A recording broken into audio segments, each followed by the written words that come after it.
मनोज मनोज यादव हमारे साथ जुड़े हैं। मनोज यादव, आप कुछ कहना चाह रहे थे, लेकिन मैं एक सवाल भी जोड़ लेता हूं इसमें कि ये जो दूसरे दल इसको चुनावी मुद्दा बना रहे हैं, इसका राजनीतिकरण कर रहे हैं, अलग अलग आरोप लगा रहे हैं, इसे बीजेपी कैसे देखती है? तब जबकि सभी कह रहे हैं कि ये चुनावी मुद्दा नहीं होना चाहिए, इस पर राजनीति नहीं होना चाहिए, प्रधानमंत्री कोई भी हो, प्रधानमंत्री पद की गरिमा और सुरक्षा सर्वोपरि है। देखिए, प्रधानमंत्री पद की गरिमा सर्वोपरि है, लेकिन एक बात बताइए, मुद्दा किसने बनाया? किसने ऐसे हर्डल्स पैदा किए? किसने जब सीआईडी ने कहा कि वहां प्रोटेस्टर बैठे हुए हैं, तो क्यों नहीं रूट को क्लियर किया गया, क्यों नहीं सैनिटाइज किया गया? उसके बाद में ये मुद्दा किसने बनाया? पंजाब और पंजाबियत को बदनाम करने का काम कर रहे हैं। किसने कहा? चन्नी जी ने कहा। चन्नी जी किस तरह के अनर्गल बयान दे रहे हैं? चन्नी जी अपनी रिपोर्ट भी प्रियंका वाड्रा जी को दे रहे हैं। मैं तो कहता हूं ये गांधी परिवार का षड्यंत्र है।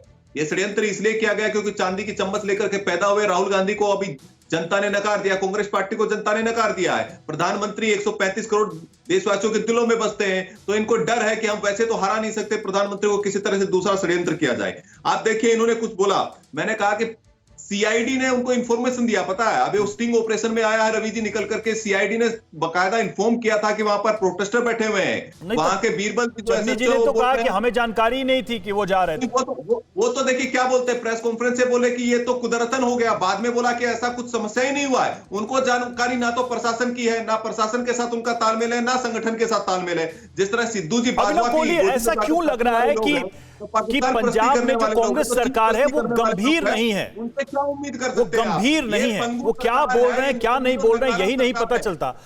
और ऐसा क्यों प्रतीत हो रहा है कि चन्नी साहब ने पूरी कांग्रेस को फंसा दिया है पंजाब में? जवाब देना नहीं बन रहा। नहीं रवि जी, बिल्कुल देखिए, मुख्यमंत्री साहब ने किसी को नहीं फंसाया। बात सिर्फ इतनी है कि अगर कोई लैप्स हुआ है तो उसकी जांच होगी या उसका राजनीतिकरण होगा। हम डिबेट में भी लगातार क्या बात कर रहे हैं कि गांधी परिवार, कांग्रेस फैमिली। अरे सर, अगर कोई लैप्स हुआ है तो मिनिस्ट्री ऑफ होम अफेयर्स बैठ के बांसुरी बजा रही है। अगर नवजोत सिद्धू पे आपने सवाल उठाया, इमरान खान को मिले तो रॉ के एक्स बैठे हैं, तो मुझे ये नहीं समझ आ रही कि रॉ के वहां बैठ के बांसुरी बजा रही है। आप उनको, लेकिन आप अपने लोगों को नहीं रोक पाएंगे। अरे मतलब सुनिए तो दिक्कत नहीं अभिनव जी, सुनिए दिक्कत क्या है। अरे दिक्कत क्या है ये सुनिए। अगर सीबीआई या रॉ या कोई सेंट्रल एजेंसी कार्रवाई करे तो कहा जाएगा कि भाई एजेंसियां तोता बन गई हैं और वो सरकार के इशारे पर कांग्रेस के नेताओं को परेशान कर रही हैं, और कार्रवाई ना हो तो फिर आप ये कहेंगे कि कार्रवाई क्यों नहीं कर रहे हो। तो ये तो बहुत अच्छी बात है, चित भी मेरी पट भी मेरी जी। अगर ट्रेसिस होंगे किसी भी नेता के, किसी भी षड्यंत्र के, तो क्या आप सुप्रीम कोर्ट में जाके उससे मुकर नहीं? देखिए, आप कैसे गलत बोल रहे हैं, मैं आपको अभी साबित कर देता हूं ऑन एयर, अभी इसी वक्त टीवी पे। आपने कहा कि केंद्र जांच क्यों नहीं करे। केंद्र ने कमेटी बिठाई तो आपके एडवोकेट जनरल ने कहा कि केंद्र तो झूठी है, ये जांच कमेटी के नाम पे हमें फंसाना चाहते हैं, हमें विश्वास ही नहीं है। तो आप क्या कह रहे हैं ये देखिए ना, आप ये देखिए आप क्या कह रहे हैं, आप दोनों बातें कह रहे हैं। मेरी सर बात सुनिए, मैं ये कह रहा हूं कि इस पे बिल्कुल जांच होनी चाहिए, और जांच जो करे वो सुप्रीम कोर्ट अपनी निगरानी में कर रहा है। मैं ये कह रहा हूं कि इसका पॉलिटिसाइजेशन क्यों हो रहा है? जो भी इसमें कल्प्रिट है आप उनको फ्रेम कीजिए। आप इस पे बार पॉलिटिसाइज क्यों कर रहे हैं? उत्तराखंड में जाके मुझे ये बताइए कि कल को ये कोर्ट की तरफ से जो कमेटी बनती है, इसमें जो लोग दोषी पाए जाते हैं और तब जब कार्रवाई होती है, तो फिर क्या सरकार का स्टैंड रहेगा? सरकार क्या अपनी गलतियों को मानेगी कि हाँ भाई अधिकारियों से गलती हुई, हमसे चूक हुई, हमारे पास जानकारी थी, हम प्राइम मिनिस्टर की सिक्योरिटी को सुनिश्चित नहीं कर पाए? क्या आप लोग माफी मांगेंगे देश से कल को अगर ये होता है तो?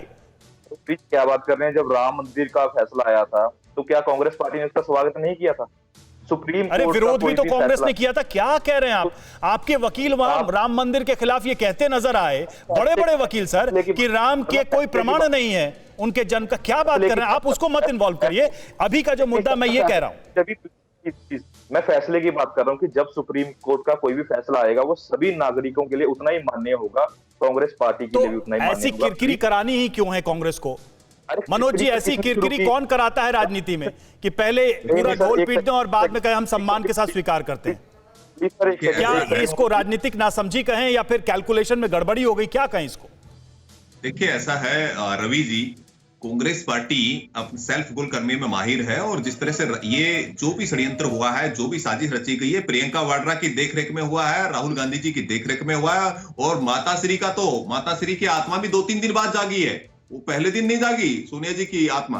तो ये षड्यंत्र था, और मैं तो ये कहता हूं कि जिस तरह से लोकल पुरुष ने वहां पर जिस तरह तमाशा किया, वो केवल और केवल जो सीएम साहब थे उसके आदेश के अनुसार किया। सीएम साहब ने कहा चन्नी जी ने कि वहां पर डिप्लॉयमेंट होनी चाहिए, लेकिन चाय की चुस्कियां लगाओ, वहां पीएम साहब को वहां से जस्टिस सतीश चंद्र, और ये जस्टिस सतीश चंद्र, ये जो पूरा मामला है सुप्रीम कोर्ट पर हमारी नजरें हैं सर, क्या संभावित अगर लोग इसमें गिल्टी पाए जाते हैं, डेफिनेटली इसमें रिस्पॉन्सिबिलिटी फिक्स होगी, किस तरह के कार्रवाई या एक्शन को रेकमेंड किया जा सकता है ऐसे मामले में? जो ऑफिसर्स हो या कोई भी एनीवन, जो कमेटी बनेगी वो तो फैक्ट फाइंडिंग कमेटी होगी, वो अपनी रिकमेंडेशन देगी।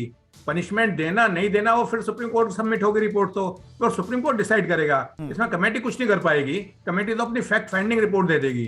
तो मैं वही आपसे समझना चाहता कि इस तरह के मामलों में किस तरह के एक्शन की पॉसिबिलिटी होती है? मैंने पहले कहा था कि this is never before it happens, never the first time, rarest case है, वो देखना होगा, टेस्टिंग केस होगा ये। बिल्कुल, ये अपने आप में और ज्यादा गंभीर है कि पहले कभी हुआ नहीं, तो ये भी अदालत के लिए एक चुनौती है कि किस तरह की रिस्पॉन्सिबिलिटी वो फिक्स करते हैं। परवाह देश की, सोमवार से शुक्रवार रात 10 बजे TV9 भारतवर्ष पर।